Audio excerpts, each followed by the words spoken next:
আসসালামু আলাইকুম। সবাই কেমন আছেন? আশা করি সবাই অনেক অনেক ভালো আছেন। আজকে আরেকটি নতুন ভিডিও নিয়ে চলে আসলাম। আশা করি আপনাদের কাছে ভালো লাগবে।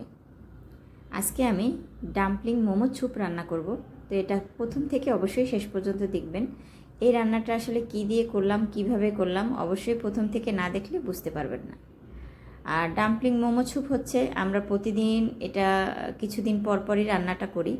এটা শরীরের জন্য খুবই উপকারী এবং যারা অসুস্থ থাকেন, জ্বর কাশি হয়, এরকম গরম গরম আপনারা রান্না করে দিতে পারেন বিকালে এবং রাত্রে এটা খেতে পারে পেট ভরার জন্য। অসুস্থ ব্যক্তিরাও খেতে পারেন, খুবই ভালো হয়, এটা শরীরের জন্য খুবই উপকারী। তো এটা রান্না করতে প্রথম আমি নিয়েছি রসুন, কাঁচামরিচ এবং নিয়েছি কিছু আপনার ব্রয়লার মুরগির যে মাংসটা থাকে, বুকের মাংস, সেটা নিয়েছি, আর নিয়েছি পেঁয়াজ।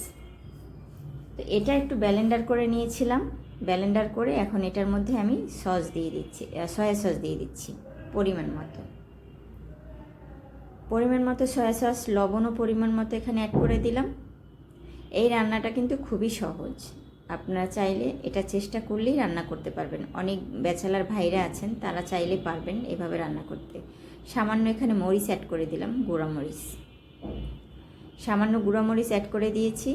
আর বাকি যে মশলাগুলো আছে সেগুলো একটু একটু করে সব কিছু এখানে অ্যাড করে দেওয়া হবে। এখানে সামান্য দিয়েছি আপনার গরম মশলার গুঁড়া। এখন হাতের সাহায্যে খুব সুন্দর করে এটা মেখে নিতে হবে। এই খাবারটা আমার মেয়ের ভীষণ পছন্দ, ও খুবই পছন্দ করে এই স্যুপটা। তো এভাবে যদি আপনারা বাসায় রান্না করেন, আপনারা ফ্যামিলির সবাই মিলে খেতে পারবেন। খাবারটা অনেক সুস্বাদু হয়। তো এটা মেখে আপনার বেশি সময় রাখতে হবে না, প্রায় 5 মিনিটের মতো রেখে দিলেই যথেষ্ট, এনাফ, আর লাগবে না। এখন আমি আপনার মোমোগুলো তৈরি করছি। তো মোমোগুলো ছোট ছোট এখানে করে নেওয়া হয়েছে। তো এখন এগুলো একটু বেলে নিতে হবে পিস পিস করে আর কি। ছোট ছোট এভাবে পিস করে নিতে হবে, বেলে নিতে হবে, এভাবে ছোট ছোট করে বেলে নিতে হবে আর কি। মোমোটা তৈরি করার জন্য সবগুলো বেলে একসাথে নিতে হবে। আর এটা আমি বলেছি খুবই সহজ, আসলে মনে হয় কঠিন, আসলে কঠিন না।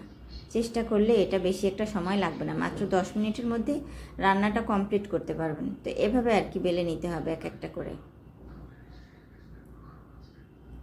বেলতেছে আমার মেয়ে, তো আর আমি আসলে ভিডিও করতেছি। তো এই যে পাতলা করে ও বেলে নিয়েছে, বেলা অলরেডি হয়ে গেছে, দেখতেই পাইতেছেন সবগুলো। এখন এগুলোর মধ্যে মাংসগুলো অ্যাড করে দেওয়া হবে। হুবহুব এইভাবেই করতে হবে যেভাবে আমি করতেছি, তাইলে দেখবেন খাবারটা একদম পারফেক্ট, খুবই মজা লাগবে। যদি আপনারা একটু ভুল করেন তাহলে আবার খাবারটা ভালো লাগবে না, স্বাদ লাগবে না। এখন আপনি যে কোনো একটা শেপ দিতে পারেন আপনার ইচ্ছে মতো। তো ও এভাবেই দিচ্ছে, ও আর এরকম করে আর কি শেপটা দিয়ে দিচ্ছে।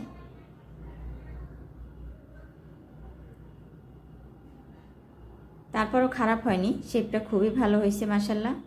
এরকম প্রত্যেকটা একটা একটা করে প্রত্যেকটা এভাবেই করে দিতে হবে। মাংসগুলো এর মধ্যে দিয়ে সুন্দরভাবে এটা একটা শেপ করে নিতে হবে।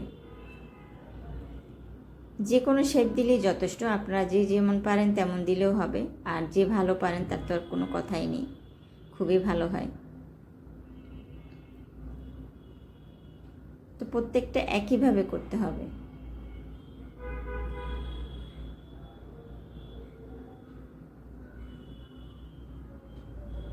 আমার কিন্তু বেশি একটা সময় লাগেইনি এই খাবারটা তৈরি করতে, খুবই কম সময়ের মধ্যেই খাবারটা তৈরি করে ফেলেছি। দেখছেন খুব সুন্দরভাবে ইজিভাবে করা যায়, বেশি একটা লেট কিন্তু হবে না এগুলো করতে।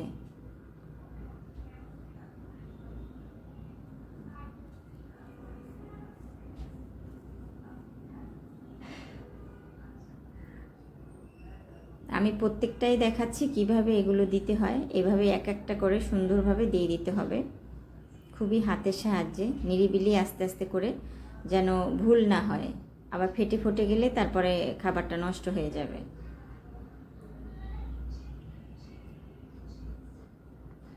প্রত্যেকটা মোমো এইভাবে করে নিতে হবে। মোমো আমি অনেকবারই দিয়েছি, তবে মোমোর এই স্যুপটা দেইনি। তো যাই হোক, আমার কিন্তু কমপ্লিট হয়ে গেছে আলহামদুলিল্লাহ। দেখতে পাইতেছেন খুবই ভালো হয়েছে। এখানে আমি 1 প্যাকেট স্যুপ নিয়েছি। আর এটা এই পাতিলে এই পানির মধ্যে এটা একটু করে নিব, গোলানো হবে আর কি। এটা আগে থেকেই রাখতে হবে গুলিয়ে। আর এই প্যাকেটের দামও কিন্তু বেশি একটা না, মাত্র 30 টাকা। আপনার 30 টাকা দিয়ে এটা আনতে পারেন। আর বাসায় তো সবার বাসায় সকালে নাস্তা করেন, যেহেতু আটা বা ময়দা আপনাদের বাসায় থাকেই, তো এটা আর সামান্য একটু মুরগির মাংস যথেষ্ট। তো বাসায় থাকা উপকরণ দিয়ে কিন্তু এই খাবারটা আপনারা সুস্বাদুভাবে তৈরি করে ফেলতে পারেন, একদম রেস্টুরেন্টের চেয়েও ভালো হয়। আপনারা রেস্টুরেন্টেও এত ভালো খাবার পাবেন না, যেটা আমি আজকে তৈরি করে দেখালাম। এটা বাসায় বসে আপনারা খুব সুন্দর করে তৈরি করতে পারেন। তো যাই হোক, ওটা আমি একটা পাতিলে আপনার করে রেখে দিয়েছি, গোলানো হয়েছে, এখন রেখে দিয়েছি। আর এদিকে মোমোটা তৈরি করে ফেলছি। মোমোটা তৈরি করার জন্য এরকম কিন্তু একটা আপনার ঝাঁঝরির মতো লাগবে। আর এটা সামান্য একটু তেল দিয়ে একটু করে দিয়েছি যাতে লেগে না যায় আর কি। এখন সবগুলো এখানে অ্যাড করে দেয়া হচ্ছে। এরকম দিয়ে প্রায় 10 মিনিটের মতো রেখে দিলেই যথেষ্ট। 10 মিনিটের বেশি একটা রাখার দরকার নেই। এখন 10 মিনিট ঢাকনা দিয়ে রেখে দিতে হবে, 10 মিনিটের মতো। প্রায় হয়ে গেছে, দেখতে পাইতেছেন খাবারটা। যাই হোক, এখন উঠিয়ে ফেলছি, খাবারটা হয়ে গেছে। এখন মূল রান্নায় যেতে হবে, মূল যে রান্নাটা শুরু করব সেটা। তো মূল রান্না বিসমিল্লাহ বলে শুরু করে দিলাম। প্রথমত আমরা তেল দিয়েছি, পেনটা চুলায় পেন বসিয়ে তেল দিয়েছি পরিমাণ মতো। আর সেখানে আমি মাংসটাও অ্যাড করে দিয়েছি। তো মাংসটা দেওয়ার আগে একটু সামান্য লবণ অ্যাড করে দিয়েছি, কারণ হচ্ছে পাতিলে লেগে না যায়, এই জন্য সামান্য তেলের মধ্যে সামান্য লবণ দিয়ে দিয়েছি। লবণটা দিলে আর ছিটবে না। তারপরে মাংসগুলো একটু ভেজে নিয়েছি। মাংসগুলো কিন্তু ভাজা অলরেডি হয়ে গেছে, আর একদম বেশি ভাজা যাবে না, এরকম মিডিয়াম আর কি ভাজতে হবে। এখন আমি আদা কেটে রেখেছিলাম পিস পিস করে, আদাগুলো দিয়েছি। এখন দিয়ে দিচ্ছি পেঁয়াজগুলো। পেঁয়াজগুলো এভাবেই কাটতে হবে, ছুপের জন্য তো এভাবে কাটলে ভালো হয়। তো এখন সুন্দরভাবে হাতের সাহায্যে খুব সুন্দর করে একটু নেড়ে চেড়ে ভেজে নিতে হবে এভাবে। আমার ভাজা কিন্তু অলরেডি হয়ে গেছে। এখন যে স্যুপটা রেখেছিলাম ওই স্যুপটা এখানে দিয়ে দেব। ব্যাস, এরকম করে আসলে আমি যেরকম দেখাচ্ছি খুব সহজ রান্নাটা। তো এখন সুন্দরভাবে নেড়ে চেড়ে দিতে হবে।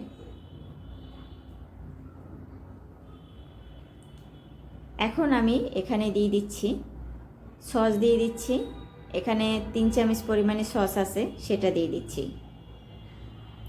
সেটা দিয়ে একটু ভালোভাবে আবারও নেড়ে চেড়ে দিচ্ছি। সসের পরিমাণ আপনি বেশি দিতে পারেন, সমস্যা নাই। আরও যদি একটু বেশি দরকার হয় দিতে পারেন, যে যেমন খাবেন তেমন দিবেন। তো এখানে আমি কিছু কাঁচামরিচ অ্যাড করে দিলাম। এখন এর মধ্যে মোমোগুলো সুন্দরভাবে দিয়ে দেব। প্রত্যেকটা মোমো এখানে এখন অ্যাড করে দিয়ে দেবো, এই ইসের মধ্যে, স্যুপের মধ্যে দিয়ে দেবো।